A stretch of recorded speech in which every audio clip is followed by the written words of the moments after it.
لیاری کی ادھوری کہانی، من بھر کا سر اور چھٹاک بھر کی زبان۔ S M Lyari secondary school Gul Muhammad lane اور رانگی واڑہ کے درمیان ایک کشادہ روڈ پر واقع ہے۔ یہ اسکول دراصل اس وقت کراچی کے قدیم تعلیمی درسگاہ سندھ مدرسہ بورڈ کے زیر انتظام تھا۔ اسکول کے ہیڈ ماسٹر سر داؤد تھے، جن کا تعلق مارواڑی طبقے سے تھا۔ غالباً اس حوالے سے رنچھوڑ لین سے کافی تعداد میں لڑکے پڑھنے اس اسکول میں آتے تھے۔ یہاں جو ٹیچرز تھے وہ بہت ہی شفیق اور اپنے اپنے مضامین میں ماہر تھے۔ چند نام جو یاد ہیں ان میں سر حنیف، سر فضیل احمد، سر امید علی، سر محمود، سر ضیاء خان، سر نور محمد بلوچ، سر غلام احمد خان بک ڈپو اور مولوی تاج محمد شامل تھے۔ ان ٹیچرز کی اہلیت اور بلند خیالی اپنی جگہ، لیکن ہم جیسے طلباء پرائمری کے تنگ و تاریک کلاس روم سے نکل کر کشادہ کلاس میں بیٹھ کر خوف زدہ چہروں سے ان ٹیچرز کو تاکتے رہتے تھے۔ ہمیں اچھی طرح یاد ہے، ایک دن کلاس کے دوران ٹیچر فضیل صاحب نے کچھ پوچھا تو جواب میں ہم نے سر ہلا دیا۔ انہوں نے فوراً کہا، میاں من بھر کا سر ہلا رہے ہو، چھٹاک بھر کی زبان نہیں ہلا سکتے؟ ہماری سمجھ میں تو ان کی یہ بات نہیں آئی، اس لیے ان کو تاکنے پر ہی اکتفا کیا۔ بہرحال وہ ٹیچر بھی چند لمحے ہمیں گھور کر خاموشی سے آگے بڑھ گئے۔ غالباً ان کو ہماری اہلیت کا پتہ چل گیا تھا۔ اس زمانے میں یہ اسکول بہت ہی وسیع و عریض رقبے پر واقع تھا۔ مغربی حصے میں، جہاں آج کل لیاری کمیونٹی ڈیولپمنٹ پروجیکٹ کی عمارت ہے، ایک سندھی میڈیم اسکول تھا، جبکہ مشرقی حصے میں ایک وسیع میدان تھا، جہاں پر آج کل 3 یا 4 اسکولوں کی عمارتیں تعمیر کی گئی ہیں۔ کلاس میں بریک کے دوران ہم یہاں فٹ بال میچ کھیلتے تھے۔ اسکول کے اوقات کے بعد یہاں پر محلے کی فٹ بال ٹیموں کے میچ ہوتے تھے۔ اس وقت یہ مشہور فٹ بال کلب بلوچ 11 کے کھلاڑی اس میدان میں شام کو پریکٹس کرتے تھے۔ یہ اس وقت کی بات تھی جب تعلیم کے ساتھ ساتھ طلباء کو صحت مندانہ سرگرمیوں میں حصہ لینے کی ترغیب دی جاتی تھی۔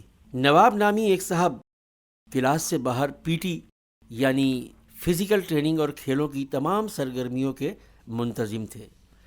فٹ بال اور کرکٹ کے وہ محنتی کوچ تھے۔ طلباء پر ان کا بڑا رعب تھا۔ یہاں پر محمد پٹیوال کا ذکر کرنا بھی بہت ضروری ہے، جن کی ذمہ داری یہ تھی کہ لڑکے وقت پر اسکول آئیں اور اس دوران اسکول کی باؤنڈری سے نہ نکل پائیں۔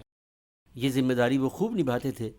اسکول کے مین گیٹ کے پاس احمد کی ڈبل روٹی اور چنے کی ریڑھی ہوتی تھی، جہاں ہمیشہ طلباء کا رش لگا رہتا تھا۔ سر داؤد کی وفات کے بعد اوپل صاحب ہیڈ ماسٹر مقرر ہوئے، جو سخت مزاج بھی تھے اور نظم و ضبط کے قائل بھی۔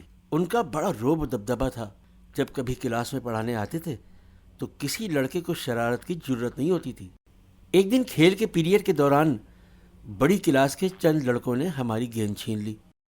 چونکہ عمر میں وہ ہم سے بڑے تھے، اس لیے ان سے 2 ہاتھ ہونے کی نوبت نہیں آئی۔ بہرحال ہم نے فیصلہ کیا کہ اوپل صاحب سے اس واقعے کی شکایت کی جائے، لیکن بلی کے گلے میں گھنٹی باندھنے کی ہمت کسی میں نہیں ہو رہی تھی۔